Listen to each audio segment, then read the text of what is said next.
Thank you for being here and for listening to this talk. I'll be talking about a new organization called the Open Money Initiative that we founded in the fall of last year. We've been doing our first study.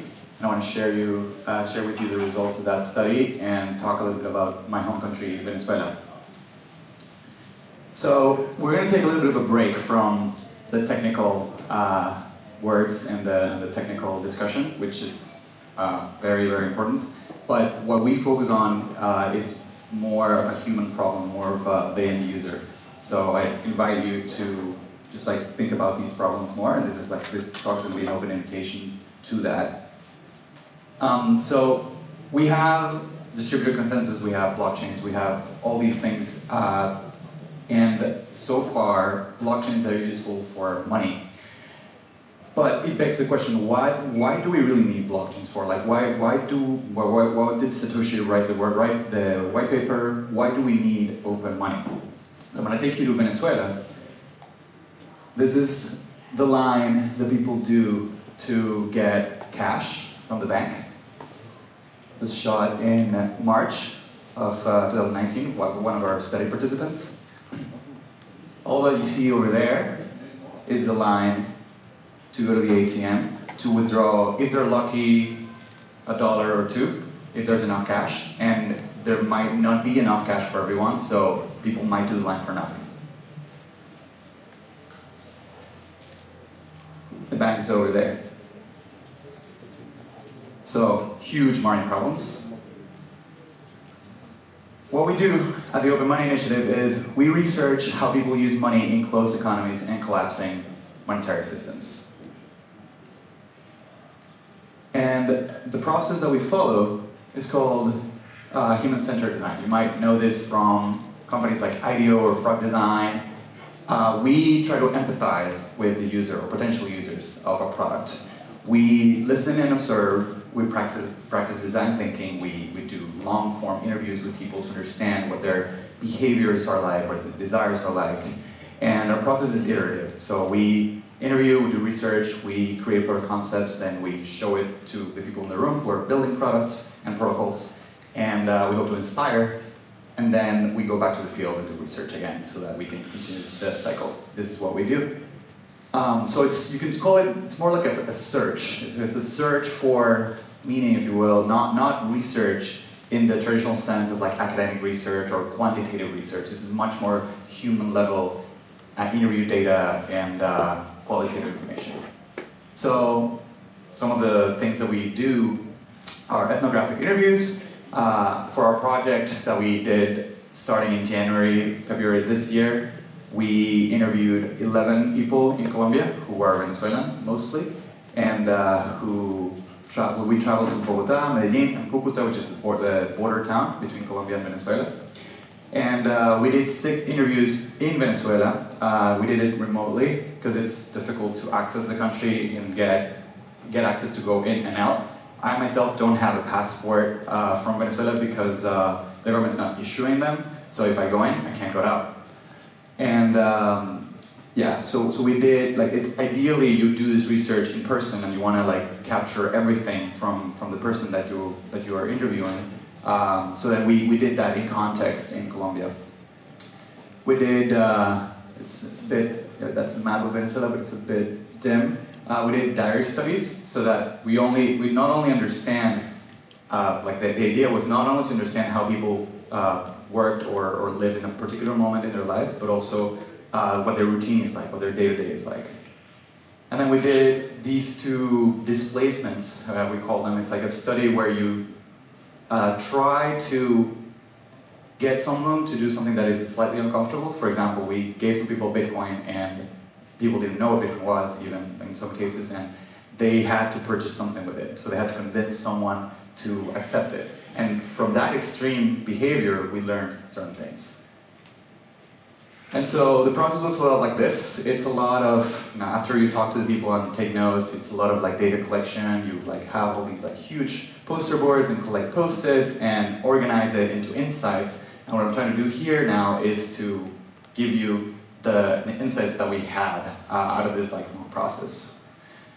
And frequently, it's better to start with stories because we relate to stories very well. So this is Lorena, is a 48-year-old baker from Caracas originally. She now lives in Bogota in Colombia.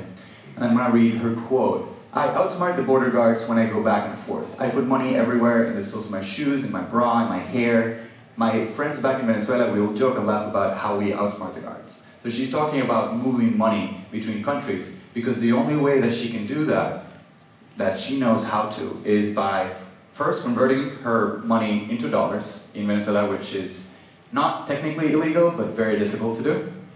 And then she uses the dollars, like puts the dollars in her hair and walks across, and she outsmarts the guards, because the guards, if they know that she has hard money, they'll try to seize it. In Colombia now I have no network. I am always constantly talking to my friends back home and my daughters on WhatsApp, but here if something happened to me, no one would help me, no one would care. So it's also, you can see that people who are migrating, they are lacking support system, and this like informs her worldview. So think about that when you design for people who are in this state of duress. These are the kinds of things you have to design for. It's not just about ensuring the protocol works really well and very performant, which is also very important, but also how does the product support these needs? Right? So we organize the insights into 3 different modules or themes. We're going to talk about confident, resilient, and open. We want to create systems that are confident, that enable confidence, that are resilient, and that are open. So first, confident. In Venezuela, networks of people have replaced the roles of companies and institutions. You cannot rely on the state. Sometimes you cannot rely on banks.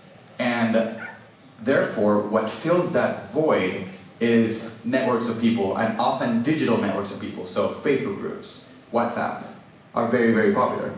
There you can see a person trying to sell $20 in cash using the WhatsApp feature. It's similar to the Instagram stories, but it's like a status thing on WhatsApp. No one that I know uses it, but in Venezuela, this is very, very common, like among the people who are still there and trying to sell dollars and get by. Since everyone has WhatsApp, this is a very effective way to advertise that you're selling dollars. And of course, these systems can fail because there are humans involved, and there are scammers, and there are people who want your money, and people have to trust. There's no other way. There are other, for example, this is the image on the right is a group, it's a WhatsApp group with 77 participants. It is from someone we interviewed that has like an alumni network. And in this group, they trade, and they feel safer trading in this group, like between dollars. Sometimes they use Bitcoin, sometimes they have to use local currency as well, Bolivar. They feel safer because they're part of this community.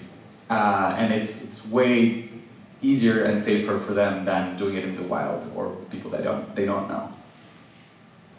So in Venezuela, you can't just send money. You have to do what is called a wallet type system. So if you want to move money out of Canada, for example, you could have Canada, the US, you just send money directly. Right? We know there are fees and it's slow, whatever, but you can do it. There's a SWIFT, there's a network that allows this, right? In Venezuela, banks don't talk to foreign banks because they're not allowed to. So what you have to do, if you want to move money out of Venezuela, is you have to find someone who has a bank account in the US and has a bank account in Venezuela, or wants to receive money in Venezuela somehow. And then you transfer your money locally in Venezuela, and then you arrange for the other transfer to occur. So this is a process that is, as you can imagine, rife with people who want to like jump in, because you typically don't know someone who wants to do the trade. So there are professionals or not so professional people that jump into this and that want to provide services, and as a result, again, there are scams and people get hurt. In Venezuela, every transaction is forced to feel like a drug deal. So this is me trying to send money home. I was sending money to a charity, and what we did was, this is in Cucuta, this is in the border between Colombia and Venezuela. I had to give the money directly to the person, like in Colombian pesos, to this guy over here.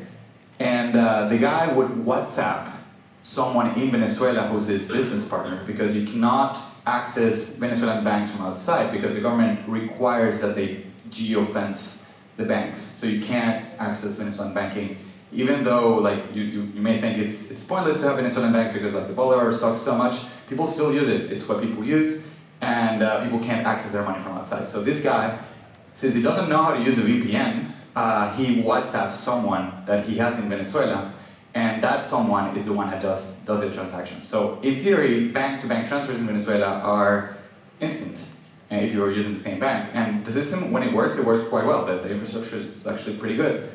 But in practice, if you want to send money home, it takes about 2-3 hours, so that the person in Venezuela obviously has a list of people that he is trying to fulfill the orders for. And even if there's if all the money is there, and there's also liquidity issues and people don't have all the bolivars in one place, and if you talk between one bank and the other, there's a delay. But even with all that solved, it takes a while for the money to get home, right? And then everything it feels like it's illegal or dangerous, even though it's not. And in some cases, and in some cases it is. So that's something else that we uncovered. Number 3, if we're confident, despite scarcity and economic collapse, some people are thriving. We met people who, for example, requested bank loans for like $1 million, and they bought an apartment in Miami, and then they paid it off the next year, paying only $20,000 because the loan was denominated in bolivars, and then the guy changed money in the black market. They also to find, first you need access to really high-profile banking. You need to be someone with a lot of money. And then you need access to someone that can move you the amount of money that you need, like someone that wants the bolivars, like $1 million worth of bolivars. Imagine that, and in such hyperinflationary pressure, this is something that not a lot of people have access to, but if you do, you can become a millionaire, or you can, if you're already a millionaire, most likely, you can multiply your millions. So this is a system that is producing even more disparity between the rich and the poor. Right? So there are some people who are thriving. There are some people who are thriving out of scamming people. We interviewed this guy who was showing how you can make 37% and your investment in 12 days, and these are frequently pyramid scheme type things. And they often prey on the weak. We interviewed this lady over here who's I think 58 years old or so, and she just moved to Colombia. And she was asking us, this isn't even part of the interview, she was asking us if we thought this would be a good business opportunity because, this person, I kind of trust this person, I think this sounds fishy, but there's a scheme where, you can double your money, and so is this safe? Of course we said, no, don't do that. But there are people who are still operating this way, and, remember that there's no law, there's no enforcement of the laws that there are, and the laws are often unjust. So, resilient. Venezuelans endure constant swings between modern and primitive existences. So one day you might be in a place like Berlin, you have running water, you have electricity, you have internet, which is typically not very, the broadband is not very fast, but you can WhatsApp and so on, and then the next day you don't have water and the internet is flaky and you don't have electricity. So you are constantly subject to not knowing whether you will have access to services, and this creates a ripple effect of uncertainty, and you can't plan your day appropriately in many cases. So that's another thing to keep in mind when you're designing systems to be resilient, right? Income from the informal economy often eclipses paid salaries. So people need to have some kind of access to the outside world to be able to make it, to be able to stay afloat. Because as you know, we've had a couple of years of hyperinflation already, and the number is meaningless. It's 1 million, 10 million % inflation. It doesn't matter. What you have to know is that the money is on fire. And there's also no good way to say, which we'll get to.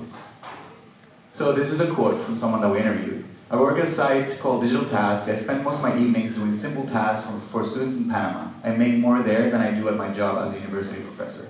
So this is a very qualified professional who should be doing research and should be contributing to knowledge, the humanity knowledge, And she's not, because she lives in Venezuela, which is a real shame. And it's also not what she wants to do with her life. Leaving Venezuela is like going from a sinking ship to a lifeboat with a few provisions. So this is about the challenges that migrants face. People typically look up to the day where they finally migrate and be free of all these problems that we mentioned, but when they arrive at a new place, they often have no social safety net. And they are, again, subject, or can be subject to scams, or to not having legal papers, or all of these things that we see when there's a refugee situation, where there's a desperate situation, and then it's a reality that people face, right? And it complicates things for them a lot. Like it reduces the mind space that they give to new products and services in the digital space, especially.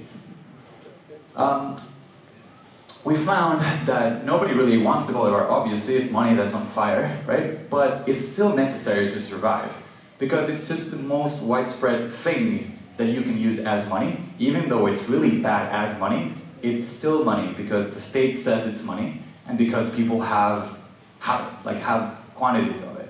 So sure, some people transact and use dollars cash. Sure, some people use PayPal or use Bitcoin, but it's not enough today to be able to run the economy. This may change in the future. I hope it does change, but we have to keep this in mind when like, for example, I separately from this, I've been trying to design products and services for Venezuelans to be able to get away from this problem. But liquidity is a huge issue. Like how do you make something that has already ties with the local currency so that people can trust it? Because otherwise they just won't be onboarded. It's very difficult to onboard them if there's no reference point.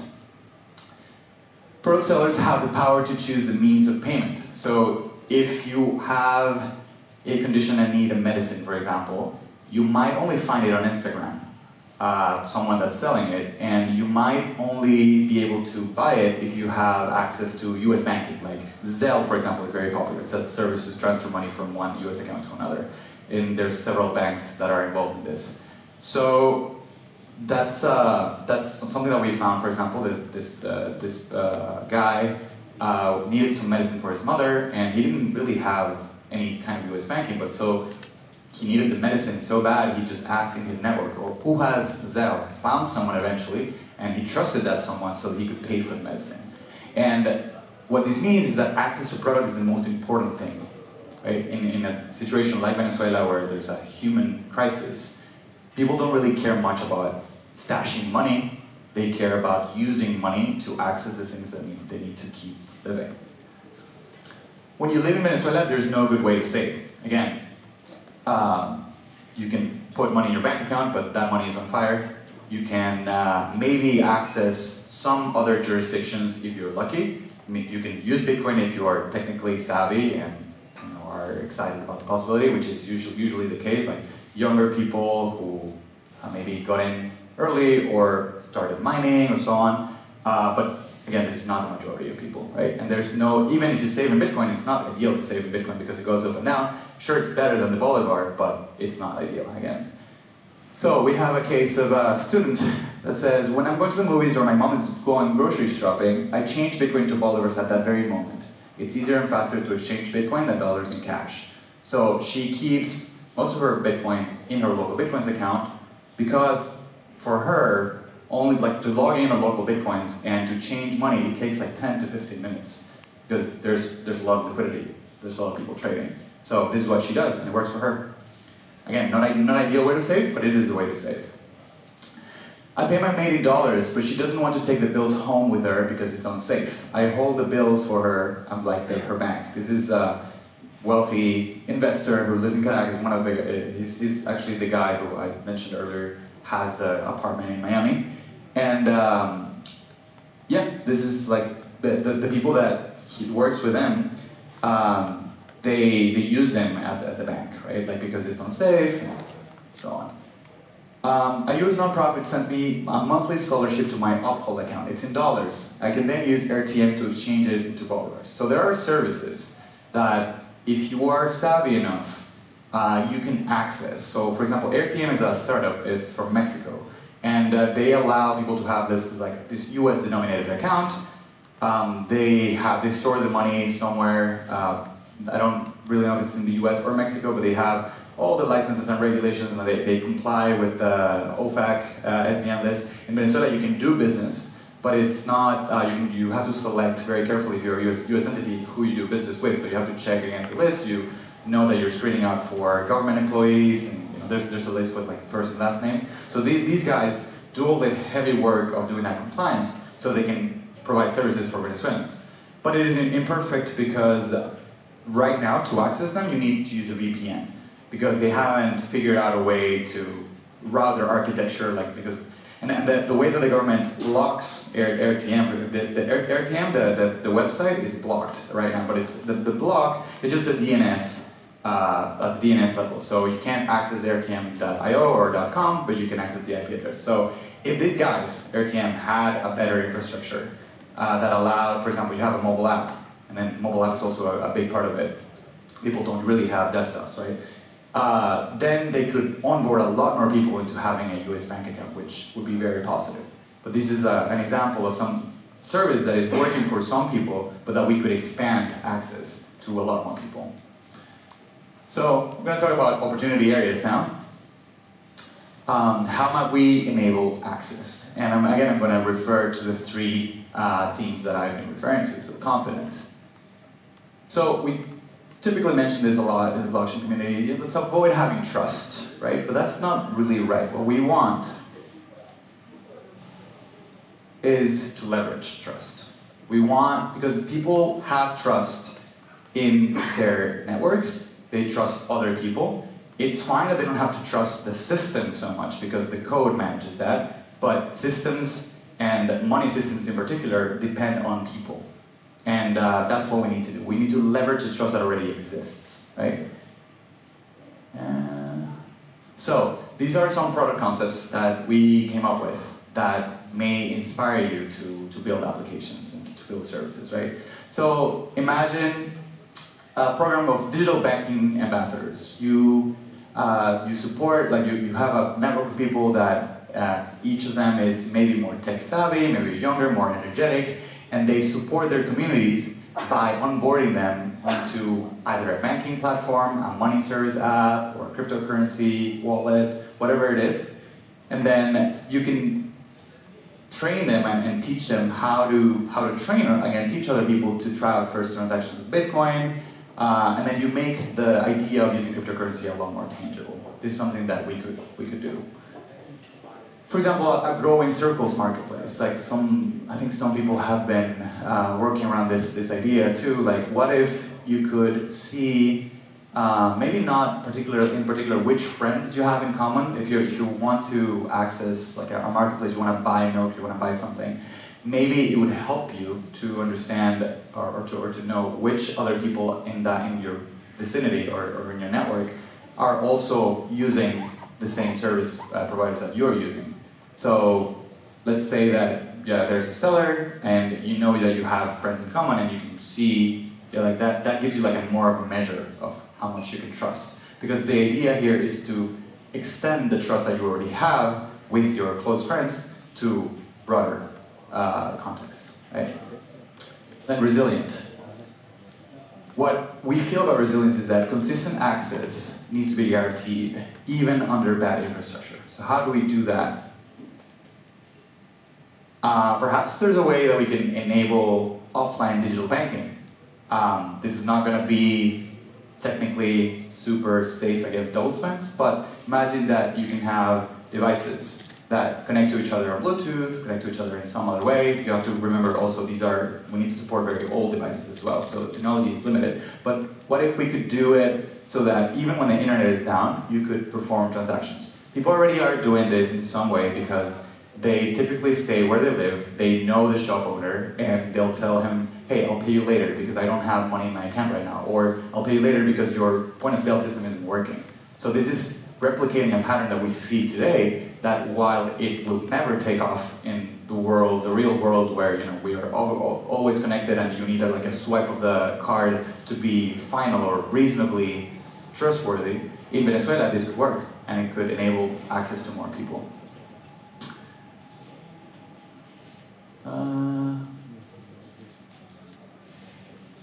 Crypto bills. So what if you had cards with NFC chips or chips that any phone that had that was an NFC capable could read and could verify that the keys are actually holding this amount of Bitcoin, for example, and then that you use it as if it were cash.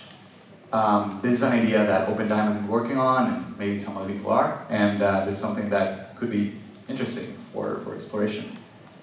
And then my favorite group of concepts is open, and then open is all about making things, products and services accessible to everyone in practice and not just in theory. So, for example, and very easy to use USDX, let's call it. It's a coin that is pegged to the value of the US dollar, because that's what people tell you that they want, that's what people want in practice. And you could make deposits, and you could make withdrawals, and then you could have local exchanges that support this. So you could implement this, for example, there's already local Bitcoin liquidity. You could have liquidity between, let's say, DAI and Bitcoin, and then you could use 2 hops to transact from DAI to Bolivar, for example, because right now there's no DAI Bolivar liquidity. So that's a way that you could bootstrap this. And then the most important thing is for the people to be able to understand how to use the wallet, for people to be able to access the wallet in technically able to access it, which means targeting Android 4.1, Android 5, and yes, I know that it's really hard to build super secure systems for these old API, but it might change the lives of millions of people. And again, their situation is already so bad that it doesn't really matter if it's not fully secure. If the attacker can hijack a phone, just having physical access to the phone and then spending the money, then that probably doesn't matter as much in terms of this day-to-day situation that people are living. This concept is about enabling more people to be money changers. So what if you taught more people? You had this kind of educational platform where people can see, oh, how do I become a money changer? Because everyone in Venezuela has access to at least 2 jurisdictions. If you're banked, and there's 70% people in Venezuela they have at least 1 bank account somewhere, they're banked in Venezuela, so they have access to the Venezuelan Bolivar jurisdiction, and they also, in technical terms, they can access Bitcoin. So they could become a trader between 2 currencies already. And then if you have that person and then you connect it to another person that has access to US dollars and Bolivars, or US dollars and Bitcoin, for example, then you could make the hops work so that more people have access to any kind of money. Universal point of sale is inspired in the insight that people that have products, they get to decide what who can transact with them, because they get to decide what form of payment they will take. So this is a flip on that idea. If I don't have Zelle, don't have access to a US bank account, if there are, provided that there's a network of liquidity between Zelle and Bitcoin and Bolivar and so on, this all works in the backend, I could have an app on my phone that would allow me, this would be a point of sale initiated from the user, not from the merchant, right? It would allow me to pay in Bolivars, and I would pay using a bank transfer, for example, and then after doing multiple hops, it would reach the merchant in his preferred form of payment. So this would also enable access to more product to more people. And then perhaps it could be a way to have joint crypto accounts, because often people they don't have the same level of technical sophistication. So for example, me and my mom, we could have a crypto account, and I could share that with her, and I could gradually teach her how to use it.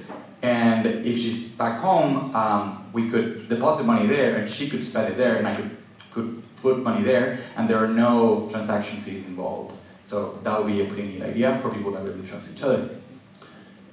So let's talk a little bit about what engineers can do, and what you can do in particular, we have this list of 4 design principles. So elevate trust, design for, we covered elevate trust a lot, and low tech, we need to ensure backwards compatibility with older phones, and as I mentioned, in Venezuela, there's about 9 million smartphones at the moment. It's our current estimate, and there's at least 5 million of those smartphones.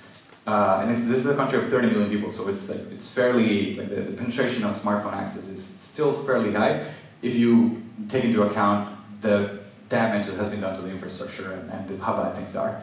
About 5 million of those smartphones are running on Android 4 or 5.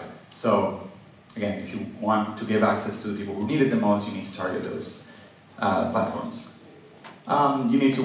Your system needs to work in conditions of low power or connectivity, and then providing the deniability to people, right? So ensuring safety, because, for example, if the government starts tracking Bitcoin addresses or starts tracking Ether addresses, and you use one address, the wallet uses just one address, and then eventually, if this gets mainstream enough, the government will catch on to it. Right now they're not doing it, but this could enable them to bust networks of people or network systems where people are trading, and they might be doing things for their survival, but if you allow your system to be exploited by someone, then this is the weakness. And of course, you need to balance the need for giving universal access and the balance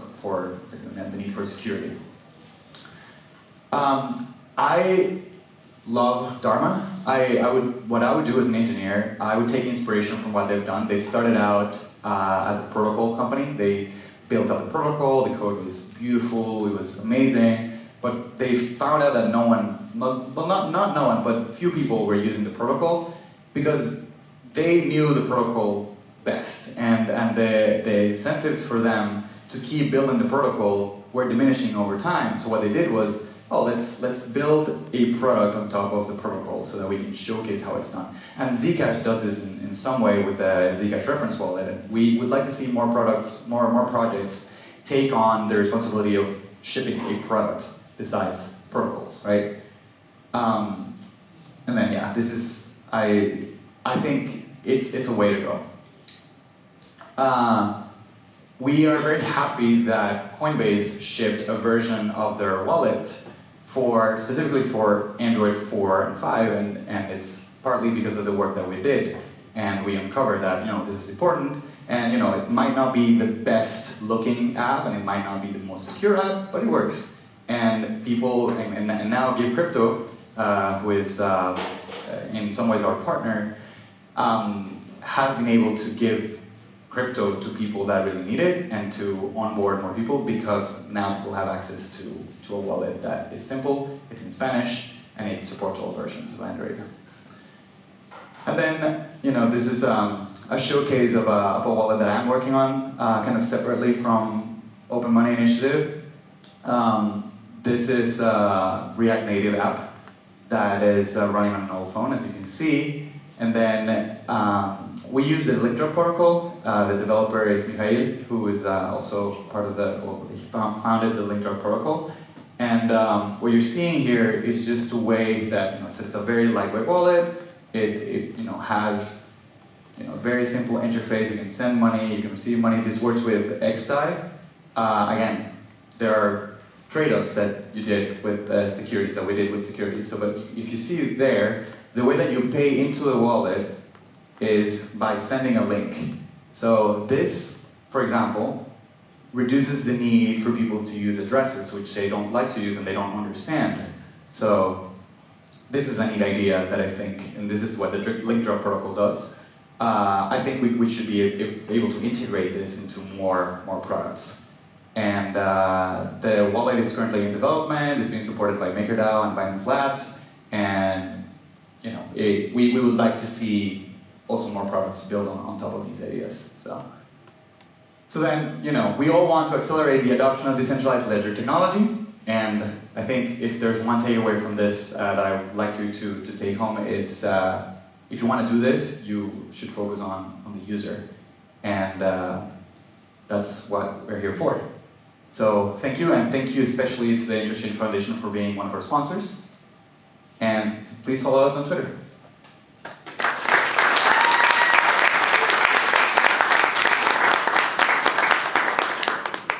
Does anyone have any questions?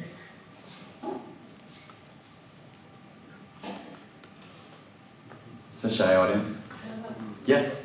Could you talk a little bit about the mechanics of, so you mentioned obviously people use Bitcoin and then they'll transfer it into Bolivar before they pay. Mm-hmm. What are the mechanics of like actually using digital Bolivar versus physical currency? Yeah. Are there ATMs? Like how do people do that? Yeah, great question. So the government has been neglecting all of its responsibilities, including printing physical money, because it's way cheaper to copy-paste money than it is to print money. So as a result, there is currently about $25, 25 cents of a dollar for each person in Venezuela in cash. There's no cash.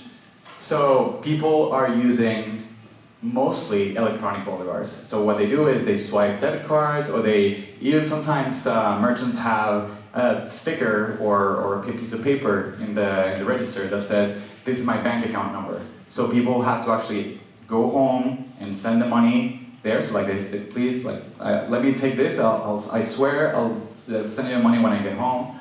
Or they just do it on their phones. So the way that some people use Bitcoin is, I talked about Ana Maria a little bit earlier. It's going to take me a lot of time to try to find that slide, but she keeps money in, she keeps her Bitcoin in local Bitcoins, not all of it, but some working capital. And then she finds, she has a smartphone that she can use. Local Bitcoins is not the most user-friendly site, but she is pretty savvy and she can work it out. And she finds a trader in a matter of minutes, and that money gets transferred to her bank account, or even sometimes to the merchant's account. So if let's say she's doing grocery shopping, and she forgot that she doesn't have enough balance in her Bolivar bank account, she can do a transfer. When she's at the line, she remembers, and then while she's on the line, she puts the money in her account, or she puts the money directly in the merchant's account, because local Bitcoins allows withdrawals to arbitrary accounts for now. So then when she walks up the register and like is her turn in line, she says, oh, you already have the money, you can check. And it works. So.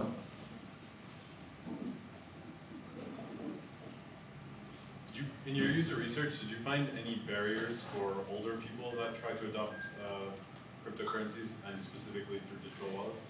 Yeah, the thing is, we didn't find a lot of people who are older who adopt it, so that's a marker for, yes, like typically younger people are more likely to be curious about these things. We found something that was kind of interesting. There was a merchant, there was like a family-owned store in like near the border with Colombia, and we asked one of our participants to spend money, spend Bitcoin on a good or service. And this person walked up to the owner of the store. I think it was a graphic design service shop, right? And this was administered, like the owner of the shop was maybe a 56-year-old woman or something. And when she heard, oh, like I'll pay you in Bitcoin, she was like initially like, no, what is that? Is that like the Petro? That's probably a scam, right? That's not. I don't want that. So her daughter was actually in the store. She's like 20-something. And she's like, no, mom, I know Bitcoin. Like, we can take Bitcoin. Let's take it, and I'll show you how it works. So leveraging these insights, right? Like leveraging the fact that we know that younger people are more likely to understand and more likely to be able to use things is a way to onboard more people. Maybe just spend 2 minutes talking about the Petro and its penetration as now apparently also the currency that's used for paying out retirement. Yeah. Yeah, so the Petro, don't believe the propaganda machine. It's very powerful. I won't say very powerful, it's not very believable, but again, like, you can't believe the claims of the government. The Petro right now is a proof of concept stage where they have a Dash clone running on government servers and sending blocks to each other, but this doesn't have any kind of real world utility. Like there's no wallet for it, there's no way to access the system. It's just there as a website so that people can see that blocks are being produced and that they can point to it. Oh yeah, we have a blockchain, look. The other system that you were referring to is the one that they use to pay pensioners. So this is an experiment that they did in December, and I think they stopped it for now, but they might run it again in the future. What they did was they created this like digital currency. It's like a CBDC, basically. It's a central bank digital currency that is the digital bolivar that only exists in government servers. It doesn't run with the banks. Like no banks can store it. It's just like a wallet that you store with the state, right? And then you can send money around, and of course they'll track your every move. They also deployed, like they have the digital bolivar and they have the digital petro, which is also, again, a number on a server that is the government run. And then they started paying out pensions. Instead of paying them in commercial banks, which people were used to, and they had debit cards to access and so on, they started paying them, they started putting them in bolivars in this wallet, this digital wallet, and then they forced people to convert. So like they did an automatic transaction from bolivar, digital bolivar, to digital petro, so that people would like store their savings because the petro is supposedly pegged to the US dollar. So this was marketed as a way for people to store their savings, but again, obviously a very evil thing under the surface. And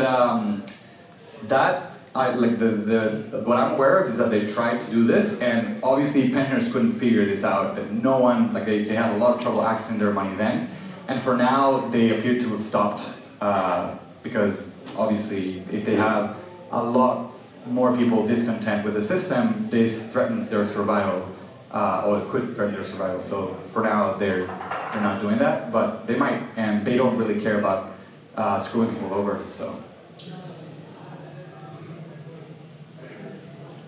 Okay, well, give a big round of applause for Alejandro. Thank you.